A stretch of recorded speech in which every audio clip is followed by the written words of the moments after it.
ಇವತ್ತು ನಾನು ಕ್ಯಾಬೇಜ್ ಅಥವಾ ಎಲೆಕೋಸಿನ ಬೋಂಡವನ್ನು ಯಾವ ರೀತಿ ಮಾಡೋದಂತ ಹೇಳ್ಕೊಡ್ತಾ ಇದ್ದೀನಿ. ಈಗ ಯಾವ ರೀತಿ ಮಾಡೋದಂತ ನೋಡೋಣ. ಮೊದಲಿಗೆ ನಾನಿಲ್ಲಿ ಎಲೆಕೋಸನ್ನು ತಗೊಂಡಿದ್ದೀನಿ. ಇದನ್ನು ಈಗ ಕಟ್ ಮಾಡ್ಕೊಳ್ತಾ ಇದ್ದೀನಿ. ಇದನ್ನು ಈಗ ಸಣ್ಣದಾಗಿ ನಾವು ಹೆಚ್ಕೊಳ್ಬೇಕಾಗುತ್ತೆ. ಈಗ ನೋಡಿ, ನಾನಿಲ್ಲಿ ಅರ್ಧ ಎಲೆಕೋಸನ್ನು ತಗೊಂಡಿದ್ದೀನಿ. ಅದನ್ನು ಈಗ ಸಣ್ಣದಾಗಿ ಕಟ್ ಮಾಡ್ಕೊಳ್ತಾ ಇದ್ದೀನಿ. ನೀವು ಒಂದ್ಸಲ ಈ ರೀತಿ ಎಲೆಕೋಸಿನ ಬೋಂಡವನ್ನು ಟ್ರೈ ಮಾಡಿ ತುಂಬಾ ಸಖತ್ತಾಗಿ ಬರುತ್ತೆ ಅಂತಲೇ ಹೇಳ್ಬೋದು. ಈರುಳ್ಳಿ ಬೋಂಡಕ್ಕಿಂತ ತುಂಬಾ ಟೇಸ್ಟ್ ಕೊಡುತ್ತೆ.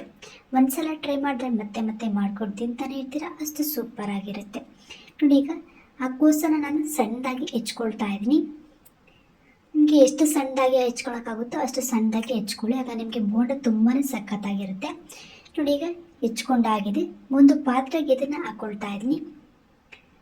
ಪೂರ್ತಿ ಎಲೆಕೋಸನ್ನು ಹೆಚ್ಚಿರುವಂಥದ್ದು ನಾನು ಒಂದು ಪಾತ್ರೆಗೆ ಹಾಕ್ಕೊಳ್ತಾ ಇದ್ದೀನಿ. ನಾನು ಇದಕ್ಕೀಗ ಉಪ್ಪನ್ನು ಹಾಕಿ ತೊಳೆದಿಟ್ಕೊಳ್ತಾ ಇದ್ದೀನಿ. ಈ ರೀತಿ ಉಪ್ಪನ್ನು ಹಾಕಿ ತೊಳೆದಿಟ್ಕೊಳ್ಳೋದ್ರಿಂದ ಆ ಎಲೆಕೋಸಿನ ಸ್ಮೆಲ್ ಏನಿರುತ್ತೆ ಅದು ಜಾಸ್ತಿ ಬರೋದಿಲ್ಲ.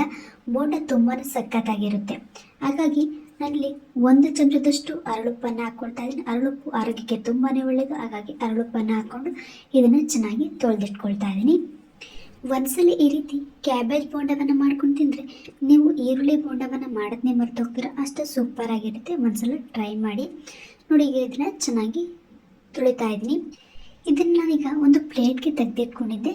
ಮತ್ತು ನಾನೀಗ ಒಂದು ಪಾತ್ರೆಗೆ ಹಾಕ್ಕೊಳ್ತಾ ಇದ್ದೀನಿ. ನೋಡಿ, ಈಗ ಇದಕ್ಕೆ ನಾನು ರುಚಿಗೆ ತಕ್ಕಷ್ಟು ಸಣ್ಣ ಉಪ್ಪನ್ನು ಹಾಕ್ಕೊಳ್ತಾ ಇದ್ದೀನಿ. ಇದಕ್ಕೆ ಈಗ ಚಿಟಿಕೆವಷ್ಟು ಸೋಡಾ ಪುಡಿಯನ್ನು ಹಾಕ್ಕೊಳ್ತಾ ಇದ್ದೀನಿ. ಹಾಗೆಯೇ ಓಂಕಾಳು, 1/4 ಟೀ ಸ್ಪೂನಷ್ಟು ಗರಂ ಮಸಾಲ, ಅರ್ಧ ಟೀ ಸ್ಪೂನಷ್ಟು ಅಚ್ಚ ಖಾರದ ಪುಡಿಯನ್ನು ಹಾಕಿ ಇದನ್ನು ಚೆನ್ನಾಗಿ ಮಿಕ್ಸ್ ಮಾಡ್ಕೊಳ್ತಾ ಇದ್ದೀನಿ. ನೀವು ಯಾವುದೇ ರೀತಿ ಕಡಲೆ ಹಿಟ್ಟಿನ ಐಟಮ್ ಮಾಡೋದಾದರೆ ನೀವು ಓಂಕಾಳನ್ನು ಬಳಸೋದ್ರಿಂದ ನಿಮಗೆ ಆರೋಗ್ಯಕ್ಕೆ ತುಂಬಾ ಒಳ್ಳೆಯದು. ಹಾಗಾಗಿ ನಾನಿಲ್ಲಿ ಓಂಕಾಳನ್ನು ಹಾಕ್ಕೊಳ್ತಾ ಇದ್ದೀನಿ. ಇದಕ್ಕೆ ಈಗ ಸಣ್ಣದಾಗಿ ಹೆಚ್ಚಿರುವಂಥ ಕೊತ್ತಂಬರಿ ಸೊಪ್ಪನ್ನು ಸೇರಿಸ್ಕೊಳ್ತಾ ಇದ್ದೀನಿ. 1 ಕಪ್ಪಿನಷ್ಟು ಜರಡಿ ಮಾಡಿರುವಂಥ ಕಡಲೆ ಹಿಟ್ಟನ್ನು ಸೇರಿಸ್ಕೊಳ್ತಾ ಇದ್ದೀನಿ. ಇದನ್ನೀಗ ಚೆನ್ನಾಗಿ ಮಿಕ್ಸ್ ಮಾಡಿಕೊಳ್ಬೇಕು. ನಾವು ನೀರೇನು ಹಾಕೋದು ಬೇಡ, ಆ ರೀತಿ ಇದನ್ನು ಮಿಕ್ಸ್ ಮಾಡ್ಕೊಳ್ಬೇಕಾಗುತ್ತೆ. ನೋಡಿ, ನಾವು ಎಲೆಕೋಸನ್ನು ತೊಳೆದಿರ್ತೀವಲ್ವ, ಅದರಲ್ಲಿ ಸ್ವಲ್ಪ ನೀರಿರುತ್ತೆ. ಹಾಗಾಗಿ ನೀವು ನೀರನ್ನು ಸೇರಿಸ್ಕೊಳಕ್ಕೆ ಹೋಗಬೇಡಿ, ಹಾಗೆಯೇ ಕಲಿಸ್ಕೊಂಡ್ರೆ ಸಾಕಾಗುತ್ತೆ. ನೋಡಿ, ಈಗ ನಾನು ಹಾಗೆಯೇ ಕಲಿಸ್ಕೊಳ್ತಾ ಇದ್ದೀನಿ. ನೀವು ಜಾಸ್ತಿ ಪ್ರಮಾಣದಲ್ಲಿ ಮಾಡಿಕೊಂಡಾಗ ಕಡಲೆ ಹಿಟ್ಟನ್ನು ಜಾಸ್ತಿ ಹಾಕ್ಕೊಳ್ಬೇಕಾಗುತ್ತೆ. ಆ ಟೈಮಲ್ಲಿ ಅಷ್ಟೇ ನೀವು ನೀರನ್ನು ಯೂಸ್ ಮಾಡ್ಕೊಳ್ಬೋದು. ನಾನು ಇದಕ್ಕೆ ನೀರೇನು ಯೂಸ್ ಮಾಡ್ತಾ ಇಲ್ಲ, ಆ ರೀತಿ ಅಲ್ಲಿರುವಂಥ ನೀರಲ್ಲೇ ಕಲಿಸ್ಕೊಳ್ತಾ ಇದ್ದೀನಿ. ಇಲ್ಲಿ ಎಣ್ಣೆಯನ್ನು ಕಾಯಕ್ಕಿಟ್ಟಿದೆ, ಎಣ್ಣೆ ಕೂಡ ಕಾಯ್ತಿದೆ. ನಾನೀಗ ರೆಡಿ ಮಾಡ್ಕೊಂಡಿರುವಂತಹ ಕ್ಯಾಬೇಜ್ ಬೋಂಡವನ್ನು ಎಣ್ಣೆ ಒಳಗೆ ಹಾಕ್ಕೊಳ್ತಾ ಇದ್ದೀನಿ. ನೋಡಿ, ಎಣ್ಣೆ ಒಳಗೆ ನಾನೀಗ ಹಾಕ್ಕೊಂಡು ಇದನ್ನು ಚೆನ್ನಾಗಿ ಫ್ರೈ ಮಾಡ್ಕೊಳ್ಬೇಕು. ಆದಷ್ಟು ನೀವು ಈ ಕ್ಯಾಬೇಜ್ ಬೋಂಡವನ್ನು ಚೆನ್ನಾಗಿ ಫ್ರೈ ಮಾಡ್ಕೊಳ್ಬೇಕು, ಆಗ ನಿಮಗೆ ತುಂಬಾ ಕ್ರಿಸ್ಪಿಯಾಗಿ ಬರುತ್ತೆ. ನೋಡಿ, ಈಗ ನಾನು ಎಲ್ಲ ಬೋಂಡಗಳನ್ನ ಹಾಕ್ಕೊಳ್ತಾ ಇದ್ದೀನಿ.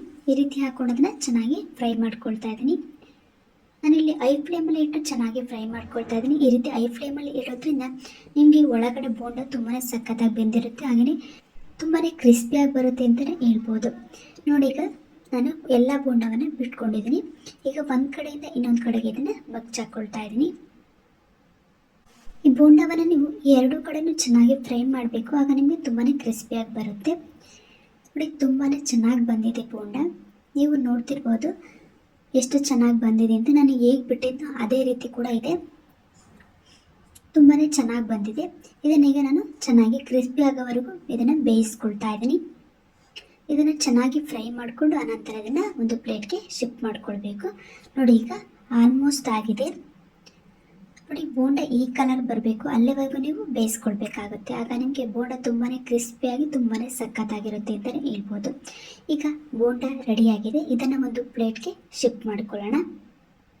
ನಮಗೀಗ ಕ್ಯಾಬೇಜ್ ಬೋಂಡ ರೆಡಿಯಾಗಿದೆ. ಬಿಸಿ ಬಿಸಿಯಾಗಿರುವಂಥ ಎಲೆಕೋಸಿನ ಬೋಂಡ. ಇವತ್ತಿನ ಈ ವಿಡಿಯೋದಲ್ಲಿ ತುಂಬಾ ಟೇಸ್ಟಿಯಾಗಿರುವಂಥ ಎಲೆಕೋಸಿನ ಬೋಂಡವನ್ನು ಯಾವ ರೀತಿ ಮಾಡೋದಂತ ಹೇಳ್ಕೊಟ್ಟಿದ್ದೀನಿ. ನೀವು ಮನೇಲಿ ಟ್ರೈ ಮಾಡಿ, ತುಂಬಾ ಚೆನ್ನಾಗಿ ಬರುತ್ತೆ. ಇವತ್ತಿನ ಈ ವಿಡಿಯೋ ನಿಮಗೆ ಇಷ್ಟ ಆಗಿದ್ದರೆ ಲೈಕ್ ಮಾಡಿ, ಶೇರ್ ಮಾಡಿ, ಸಬ್ಸ್ಕ್ರೈಬ್ ಆಗಿ ನಮ್ಮ ಎಲ್ಲ ವಿಡಿಯೋ ನೋಡ್ತಾ ಇರಿ. ಧನ್ಯವಾದಗಳು.